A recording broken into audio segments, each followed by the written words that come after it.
Whereas the labour productivity in the broader economy has actually increased by almost 50% the same period. So it's going one way and housing's going the other.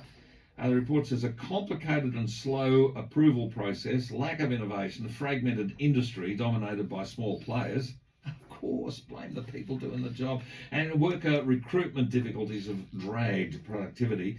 The chair, Danielle Wood, as I said, is going to be with Sophie tomorrow, but says the sheer volume of regulation has had a deadening effect on productivity, and the governments need to think harder about how their decisions unnecessarily restrict housing development. Well, I can tell you the answer.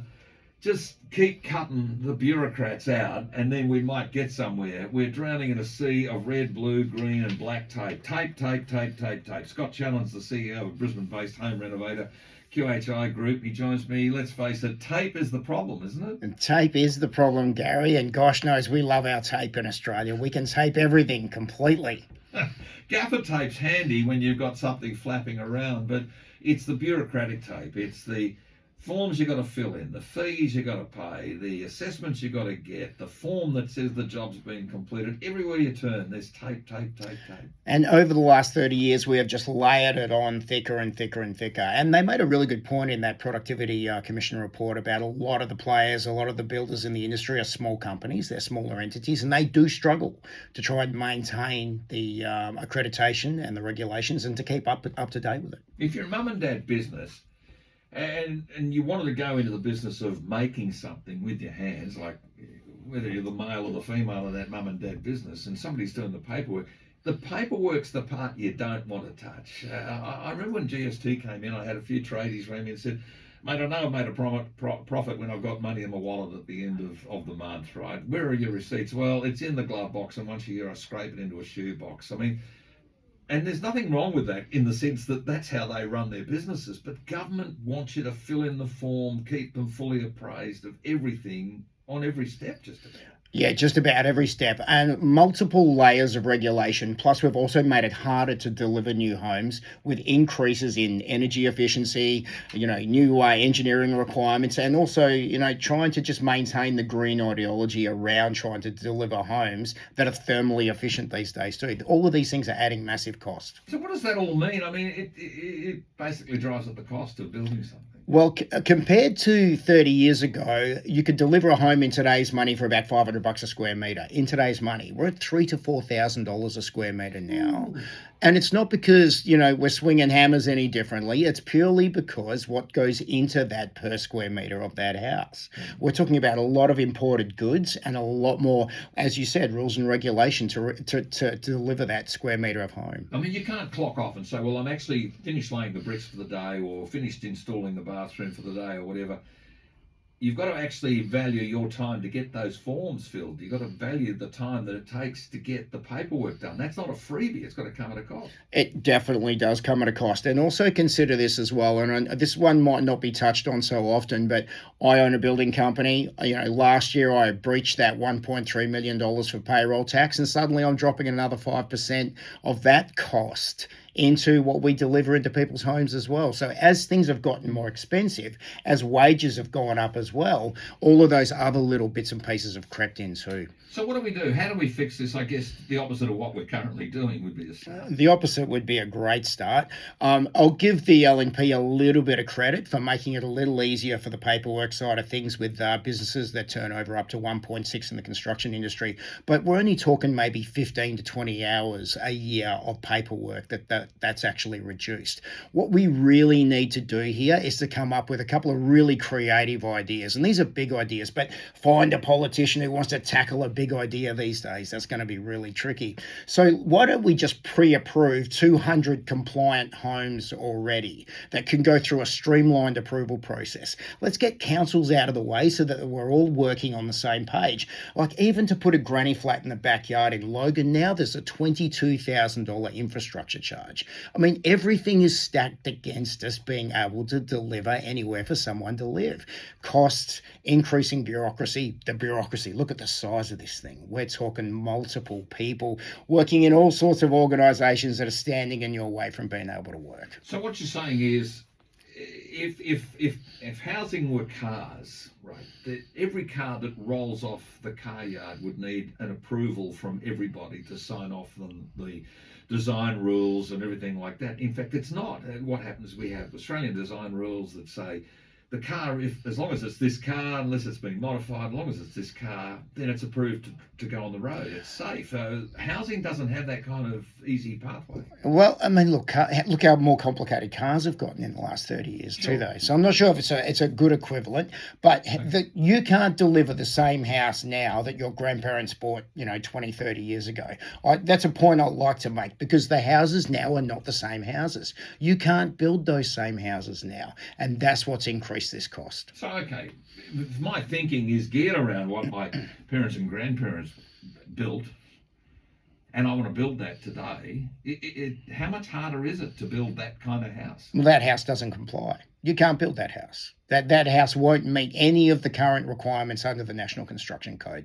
Hence why the cost has gone from $500 a square metre to nearly $4,000. So what's so wrong with the house that they built all those years ago? Because it still exists. So what's so wrong with the new standards that house obviously doesn't meet? So do they upgrade the house, or do they just live in the house, shut up and say nothing? What happens? Well, by pushing up that cost of the house, the winners and beneficiaries here have been bureaucracy and big banks. Obviously, we're all hanging on the interest rate determination tomorrow to find out whether we're going to be able to afford to buy anything next month or not.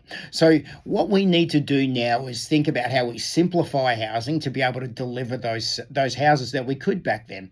There's nothing wrong with those homes that were built 30 years ago. They just use a little bit more electricity. They use a little bit more gas to keep them warmer.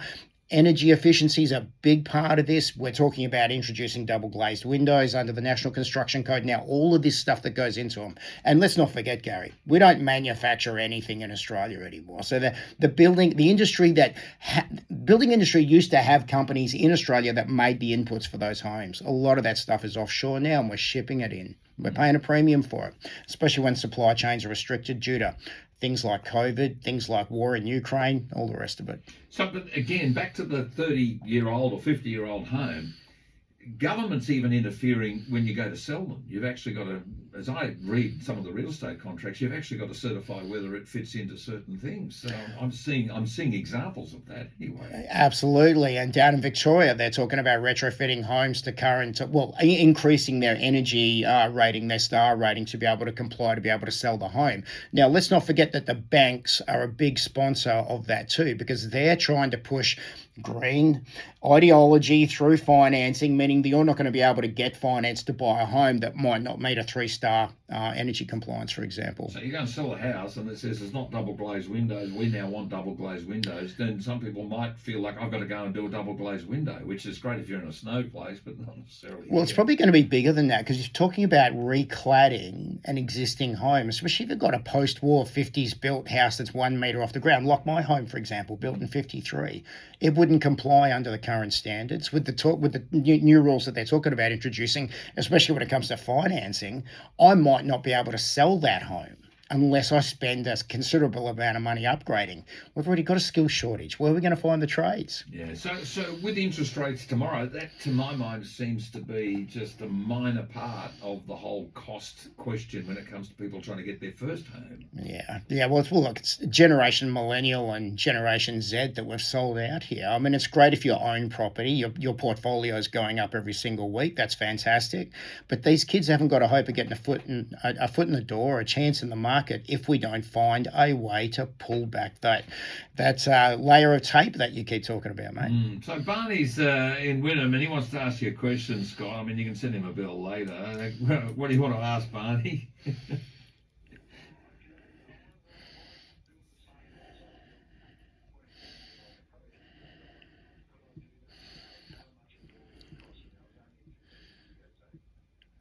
G'day, Barney. Great question, mate. No, you can't build that same home that you built in 2010. That house doesn't even come close to complying now. If you spent $300,000 building it back then in 2010, which was a big chunk of money, you're probably looking closer to $500,000 to $600,000 now. Made your day, Barney. What's wrong with this 2010 house? Your 2010 house is going to cost you an extra $300 to $400 a year to cool. Okay. Aren't you lucky? Well done, mate. Open the windows. Have a great day. Barney's house probably doesn't have disability access either, which is all part of the new code. Yeah, see, it's all part of the whole mix. Thanks, Barney. That's a good question. So this is the point. Everything, every day, every week, there's like a new set of complexities coming on it. I think it's really good that we're having the conversation. This productivity report is a good thing. It's taken a long time to get it, and it probably cost a ton of money to put it together, no doubt, like anything. But let's take some lessons from it. Let's just not tinker around the edges. We can say we're making it easier for smaller builders with their, compliance and the paperwork side of things, but let's take a broader picture approach to this. If we're going to be importing all of our building materials from overseas, then we've got to find some way to offset that cost here. And at the end of the day, Gary, it's all about energy, right? Energy, cost of energy, how we make things. We've lost our manufacturing base, and hence we've lost our productivity base as well. Cost of living will continue to rise if our energy systems are continue to head down the same path. Well, it's like that. They correlate together, don't they? As energy has become more expensive, we've now got less houses. Yeah. It's not hard to work that out. Great to see you, Scott. Thank you for that. Scott Chandler from QHI Group. I mean, this is a real problem, isn't it? Slow approval processes, complicated approval processes, lack of innovation, and worker recruitment difficulties. Interest rates are sort of there, but not the whole picture. You won't hear much of that from any other media. 133 882 12 to 4. Well done, mate. Thanks, Gary. Appreciate it. Just good to have the conversation. Don't mind me. I just stepped through it very simply. Oh, you're on point, mate. Face. Red tape is a bitch, and sometimes very killing and a waste of time. Well, the payroll tax one's a big one as well. I don't think people are talking about that enough, because those smaller builders are getting hooked up into that 1.3 million trap now. And so last year I ended up with a 5% of wages bill from the ATO for payroll tax. And it's not hard to hit 1.3 million. Well, I've got this little, 8-10 square metre thing I got to put on the side of the house. I know exactly what I got to do. Got the plan. I just got to start doing it. Right. Yeah. And as I said to you last time I saw you, I'm going to dig the trench or get a bloke in to put the steel in, the concrete in. I'm not going to do it. I'm just going to do the bits I can do. Yeah. It's the only way I can keep control of it. Well, we're seeing a lot more people doing this stuff without approvals now for a reason.